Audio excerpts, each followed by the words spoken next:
My family was scheduled to go on a trip to Hawaii, but I got trapped at my family cabin. It was roughly 8 miles away from the nearest paved road. That day, it snowed over 4 feet in 48 hours.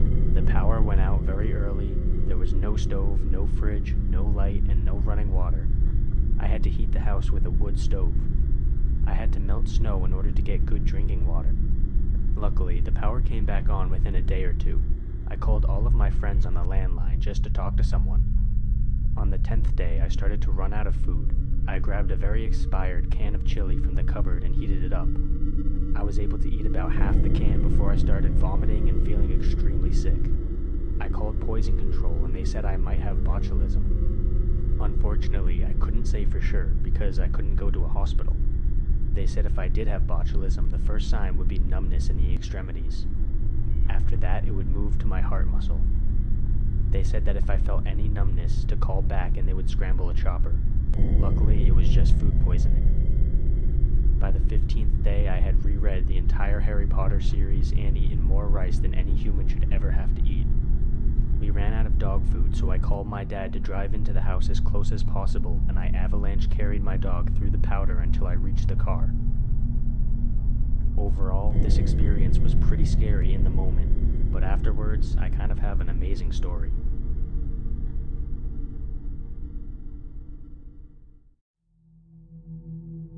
I am not a very clever man. Apparently, everyone knew that a blizzard was coming. Everyone except me, of course. Not only did I decide to continue with my journey that night in my ramshackle old heap of a car, but I also didn't tell anyone else where I was going.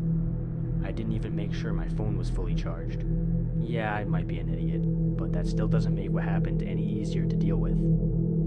So of course, the car broke down in the middle of nowhere just as the blizzard was really beginning to bite, leaving me stranded on a little country road that I'd never been on before, with no way of getting help and no sign of any passing cars to come to my aid. Everyone else was too sensible to be out on a night like that, a night so bleak and wild and only 2 days before Christmas. I sat there for a while, cocooned in the relative warmth of my useless car while the snow whirled around outside. There had already been a few significant falls over the last couple of days, but this blizzard was on another level entirely. Although the night was relatively still, the sheer volume of snow that was falling meant that the road would soon be impassable, and that if I wasn't careful, I could pretty soon be in real trouble. Even in the short amount of time I had sat there, the snow had started to settle on the windscreen of the car, blocking out the snowbound scene beyond. The car's heater was already starting to struggle, and the longer I waited, the harder it would be to trek through the snow and find some kind of shelter. I put on my gloves, zipped up my coat, and stole myself to venture out into the freezing night. Thankfully, the situation wasn't as bad as it could have been. I remembered passing a small cottage just before the car had given up. It couldn't have been more than half a mile or so away, which would be difficult but doable provided the weather didn't worsen. The journey was hard from the outset, what with all the snow already being thick on the road. Within a minute or two, I was all but smothered by the swiftly falling flakes, which clung to me with a clammy obstinacy that no amount of brushing could free me from. By the time I could see a hazy light shining through the swarming snowflakes, I was soaked to the bone and thoroughly exhausted. My feet were like blocks of ice and my face was numb and frozen. However, the warm orange glow of the light spurred me on, giving me the boost I needed to soldier on just that little bit longer. When I finally arrived at the front gate, I almost wept with relief. The cottage was picture postcard perfect, a little bastion of comfort and warmth huddled against the glowering darkness and the vicious, penetrating cold of the blizzard. Lights blazed happily from its windows, and 2 snowmen stood as silent sentinels over the barely visible garden path, but something wasn't quite right. When I got to the front door, it was already open, and little flurries of snow spilled into the otherwise warm and inviting hallway. I stepped in and slammed it shut behind me. An eerie silence suddenly engulfed me, and at that moment I felt like an intruder, awkward and out of place. My voice sounded flat and lifeless in the cramped little hall. "Is there anybody there?" No answer came. I walked through each room of the cottage in turn, knocking gingerly on each one before poking my head in. The place was utterly deserted. It seemed as though whoever lived there had just stepped out for a moment. A fire blazed in the grate, and the dishes from their evening meal were neatly stacked in a pile by the sink. There was even a Christmas tree with an assortment of presents tucked underneath it in the living room, but there was no sign of any living soul in the place. I sat down on the very edge of the couch, almost afraid to touch anything. A log popped in the fire, and I nearly jumped out of my skin. I took a deep breath and chuckled slightly at my own nervousness. Okay, it was a strange situation, but I was out of the cold, had a roof over my head, and I wasn't likely to lose any toes to frostbite anytime soon. I figured all I had to do was wait. The family would return eventually, the blizzard would die down, and soon everything would be right with the world again. 10 minutes passed, then 20. The only thing that kept me company was the steady ticking of an old grandfather clock out in the hall. After perhaps an hour of waiting, I couldn't stand it any longer. I needed to do something, even if only to distract myself from the laborious passing of time. I made a quick check of the house for a phone, but there was nothing. Still, that wasn't that odd. Lots of people don't have landlines now, and mobile phones are everywhere. I found a pen and a scrap of paper in the kitchen and wrote a quick note explaining the situation, which I then pinned to the front door. I thought it best to give the family as much warning as possible on their return before they found a stranger in their home. Peering out the window, the snow was still falling with the same languid, heavy insistence as before. The two snowmen, lumpen and misshapen under the fresh weight of the snow, seemed to be craning forward and staring back in at me. I shuddered and pulled the curtains closed. It felt like I was taking advantage of the kindness of strangers as I walked through their house. There was a photograph on the mantel above the fire. Two cute kids, a boy and a girl of maybe 7 and 8, and their father, an unsmiling, severe man who looked as though he'd seen more than his share of harsh times. No mother, but that wasn't particularly peculiar in this day and age. I told myself I was looking for some kind of clue as to their whereabouts as I crept through the cottage, but in reality, I think I was just being a little nosy and wanted to peek into the lives of my unwitting hosts. The cottage itself was pristine. It looked like it must have been cleaned on a daily basis, and even the room that the kids shared was remarkably sober and neat. In fact, the only thing out of place in the whole house was a smashed plate which I found in the corner of the kitchen. I swept it up and put it in the garbage. It only took 2 minutes, and it was the least I could do considering the hospitality I'd already helped myself to. I went back and sat on the couch again after turning on their ancient TV set, only to find the screen as full of snow as the night sky outside. It was now well past midnight, and there was still no sign of the father and his two kids. I felt a little bit like Goldilocks as I lay down on the couch, spread my coat over myself, and settled my weary body down to sleep. I jolted awake hours later after an unsettled night. A clock radio had clicked on, sending the velvet tones of Bing Crosby's White Christmas echoing eerily through the otherwise silent house. I felt stiff and unrested, almost as if I hadn't slept at all. I had vague memories of some awful dream, but it melted as swiftly as a snowflake under the weight of the fresh new day. My wrists hurt abominably. Maybe the cold had got into my bones during my walk through the blizzard the night before.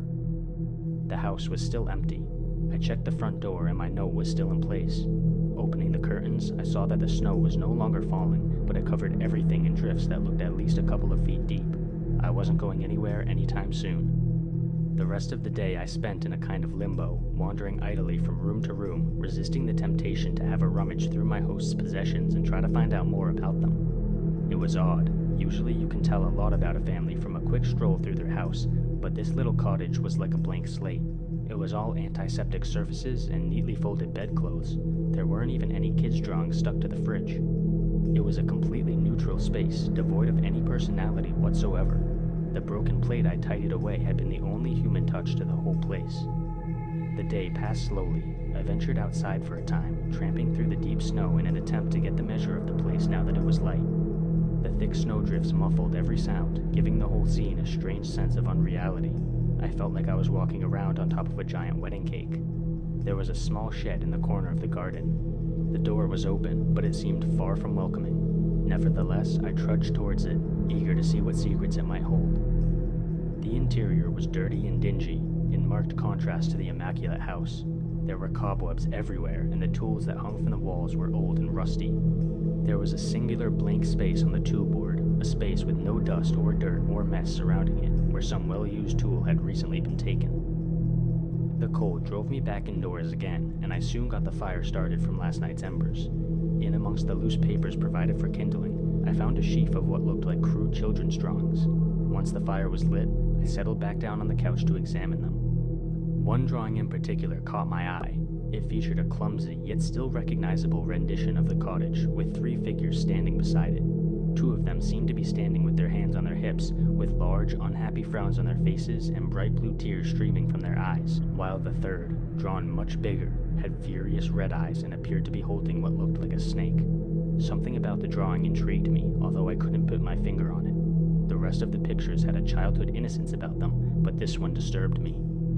I spent the rest of the day leafing through some old paperback westerns I found in the maid bedroom, but none of them were interesting enough to really hold my attention. My mind kept returning to this strange little family and the odd, isolated life they must lead out here. Maybe it was normal for them to disappear for days at a time. Maybe it was some kind of weird Christmas tradition. Somehow I doubted that. Time dragged on. I made another circuit of the house just for something to do and stoked up the fire in the evening, ready for another night on the couch. I turned in early. I slept in fits and starts, probably because I wasn't dog-tired like I had been the first night. Strange sounds, muffled and distorted by the thick blanket of snow, kept me awake, and I dreamed bizarre half-nightmares of the missing children and their stern, faceless father. I rose early, peering through the window to find that a thaw had set in overnight.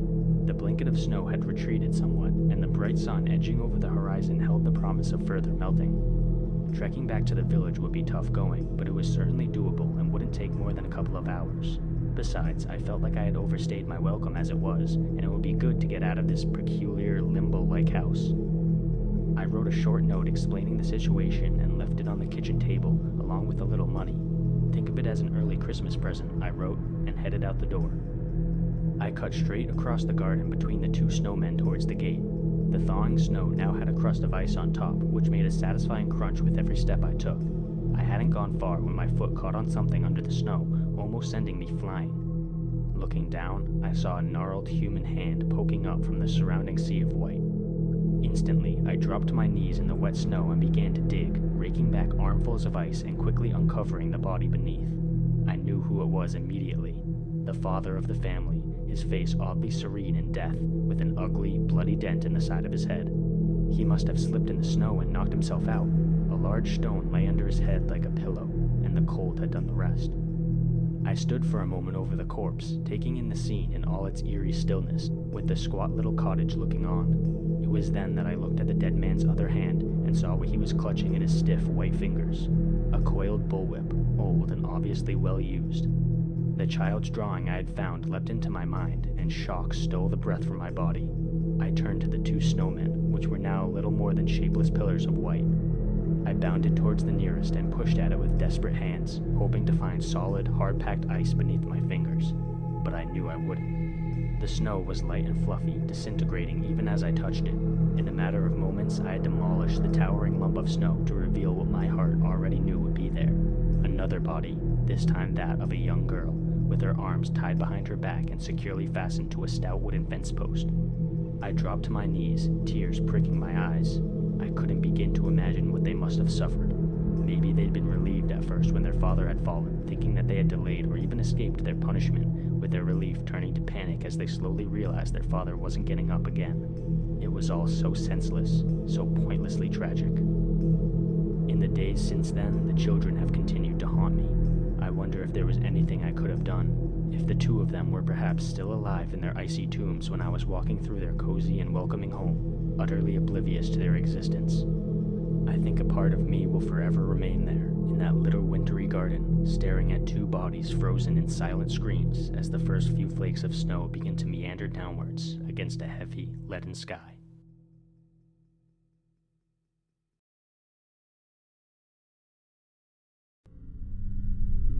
I had to drive through a mountain pass in a blizzard once. The conditions weren't great beforehand, but they were manageable enough and holding steady. For the first few miles of the pass, it was pretty standard. Squalls from wind gusts, but no fresh snow falling. Then all hell broke loose. It started snowing again. It was nighttime, the wind was up, and literally everything outside the car was shifting and moving like TV static. I couldn't see the road. I could barely see the end of my own car. There was absolutely nothing but white outside, and it was making me feel dizzy because there was just no sense of direction anymore. To my left was a wall of rock, and to my right was a huge drop. I had never driven in a blizzard before. It was unbelievably tempting to stop, but I'd actually read from some more experienced blizzard drivers on Reddit that stopping is the worst thing you can possibly do because you'll just get bogged down as the snow continues to fall. In fact, I passed an abandoned car at the side of the road that seemed to have fallen into the same trap. The people weren't stuck there. We slowed down to check. We ended up being saved by a semi-driver who let all the smaller cars ride in convoy inches from his bumper. Everyone followed in the deep tire tracks and stayed close enough to the car in front to see the rear lights. Considering we were all going about 2 miles per hour at most, it worked out. After getting out of the pass, there was still another couple of hours to go, but they were easy compared to that. When we reached our destination, I had a drink for the nerves and then immediately went straight to bed.